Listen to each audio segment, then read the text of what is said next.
Bir bor ekan, bir yo'q ekan. Qadim zamonda bir onaxon va uning 3 ta cho'chqasi bo'lgan ekan. Ular juda baxtli yashagan ekan. Lekin bir kuni onaxon ularga: "Bolajonlarim, endi katta bo'ldinglar. Har biringiz o'zingizga uy qurib, mustaqil yashashingiz kerak", debdi. Shunday qilib 3 ta cho'chqacha yo'lga tushibdi. Birinchi cho'chqacha eng yengil yo'lni tanlabdi. U somon topib, undan tez bir uy quribdi.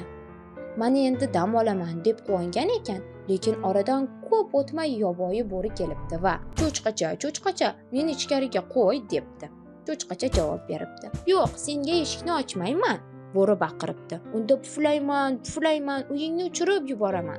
Bo'ri bir puflabdi, somon uy parchalanib uchib ketibdi. Cho'chqacha qo'rqib ikkinchi cho'chqachaning uyiga qochibdi. Ikkinchi cho'chqacha yog'ochdan uy qurgan ekan. Bu uy somonnikidan mustahkamroq bo'lsa-da, baribir zaif ekan. Bo'ri yetib kelibdi. "Cho'chqachalar, meni ichkariga qo'ying", debdi. Ular bir ovozdan "Yo'q, senga eshikni ochmaymiz", deyishibdi.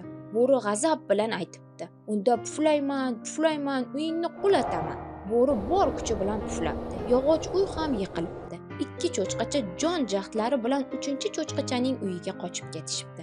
Uchinchi cho'chqacha o'ziga g'ishtdan mustahkam uy quribdi. Bo'ri u yerga ham kelibdi va doimiy gapini takrorlabdi: "Cho'chqachalar, eshikni ochinglar". Ular javob berishibdi: "Yo'q, ochmaymiz". Bo'ri puflabdi, yana puflabdi, lekin g'isht uy joyidan ham qimirlamabdi. Bo'ri yanada qattiqroq puflagan, hatto tomoqlari og'rib qolibdi. Shunda u hiyla o'ylab topibdi. "Men tomdan tushaman", deb uyning mo'ris tomon chiqibdi. Ammo aqlli uchinchi cho'chqacha qozonda suv qizitayotgan ekan. Mo'ridan tushgan bo'ri qaynab turgan suvga tushib ketibdi. Qattiq dodlab uyning orqasidan qochib ketibdi. Shu u boshqa hech qachon cho'chqalarni bezovta qilmaydigan bo'libdi. 3 cho'chqacha esa mustahkam uyda birga yashab, mehnat qilish va sabrli bo'lishning foydasini tushunibdilar. Shunday qilib ertagimiz yaxshilik bilan tamom bo'ldi. Ko'rishguncha xayr.